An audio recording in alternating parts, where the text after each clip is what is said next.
കേന്ദ്ര സർക്കാരിന്റെ തീരദേശ ഖനന പദ്ധതി മത്സ്യബന്ധന തൊഴിലാളികളെയും അനുബന്ധ തൊഴിലാളികളെയും പട്ടിണിയിലാക്കുമെന്ന് CITU ജില്ലാ സെക്രട്ടറി M. ഹംസ. മത്സ്യത്തൊഴിലാളി അനുബന്ധ തൊഴിലാളി യൂണിയൻ CITU സമ്മേളനം ഉദ്ഘാടനം ചെയ്യുകയായിരുന്നു M. ഹംസ. അവർ ജീവിക്കുന്നത് ഈ മേഖലയെ ആശ്രയിച്ചുകൊണ്ടാണ്. ഈ മേഖലയിൽ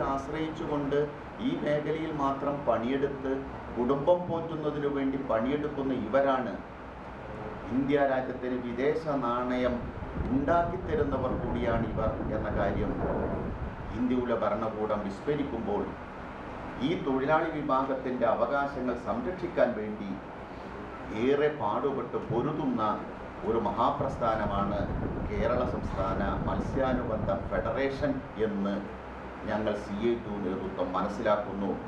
നിങ്ങൾ കേരളത്തിനകത്തും കേരളത്തിന് പുറത്തും മത്സ്യാനുബന്ധ മേഖലയിൽ തൊഴിലാളികളെ സംഘടിപ്പിച്ച് തൊഴിലാളി വർഗത്തിൻ്റെ കൂടെ അണിനിരത്തി വർഗ സമരത്തിൽ അവരെ കണ്ണികളാക്കാൻ വേണ്ടി നടത്തുന്ന നിങ്ങളുടെ നേതൃത്വപരമായ പ്രവർത്തനത്തെ CITU സംസ്ഥാന കമ്മിറ്റി അഭിമാനത്തോടെ അഭിവാദ്യം ചെയ്യാനും ഈ സമ്മേളനം ഉദ്ഘാടനം ചെയ്തതായി പ്രഖ്യാപിക്കാനും ഞാൻ ഈ അവസരം ഉപയോഗപ്പെടുത്തുകയാണ്.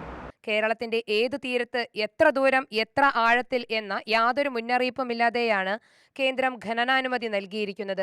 കേരളത്തിന്റെ കടൽ വിഭവങ്ങൾ കൊള്ളയടിക്കാനായി കുത്തകകളുടെ താൽപര്യമാണ് കേന്ദ്ര സർക്കാർ നടപ്പിലാക്കുന്നതെന്നും M. ഹംസ പറഞ്ഞു. യൂണിയൻ സംസ്ഥാന പ്രസിഡന്റ് പുല്ലുവിള സ്റ്റാൻലി അധ്യക്ഷനായി. സക്കീർ ആലങ്കാർ, രാജ്മോഹൻ, A. സമീർ ഖാൻ, കലേശൻ, TK അച്യുതൻ എന്നിവർ പങ്കെടുത്തു. UTV news, Palakkad.